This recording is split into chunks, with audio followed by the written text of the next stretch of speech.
شیخ، پہلا سوال یہ ہے کہ ہم مساجد میں یہ تو دیکھتے ہیں کہ مرد امامت کرواتے ہیں، تو کیا عورت امامت کروا سکتی ہے؟ عورتوں کو عورتوں کی امامت کر سکتی ہے؟ بسم اللہ الرحمن الرحیم۔ عورت جو ہے وہ امامت کروا سکتی ہے، لیکن عورت کی امامت کے لیے یہ شرط ہے کہ عورت صرف عورتوں کو امامت کروا سکتی ہے، مردوں کو نہیں کروا سکتی۔ عورت کی امامت کے حوالے سے چند ایک احادیث میں آپ کے سامنے پیش کرنا چاہوں گا۔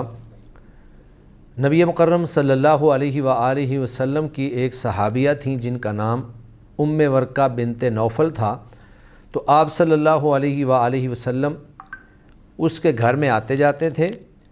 آپ نے اس کا ایک مؤذن مقرر کیا جو اذان کہتا تھا، اور اس کو آپ نے یہ حکم دیا کہ وہ اپنے گھر والوں کو امامت کروایا کرے۔ تو اس حدیث سے یہ بات ثابت ہوتی ہے کہ عورت جو ہے وہ امامت کروا سکتی ہے۔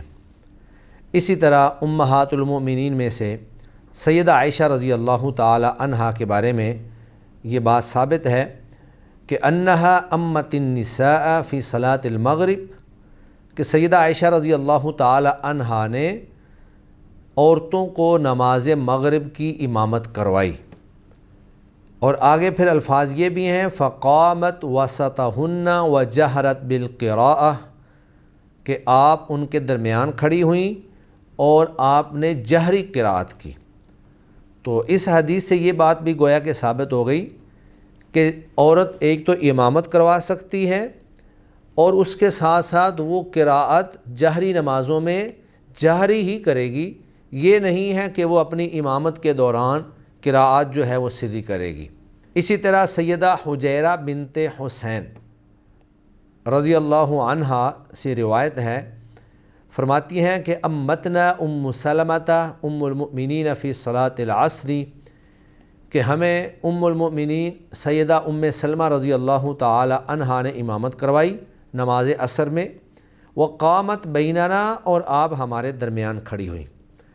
تو مذکورہ بالنا تینوں روایات اس بات پر قطعی دلالت کرتی ہیں کہ عورت جو ہے وہ امامت کروا سکتی ہے۔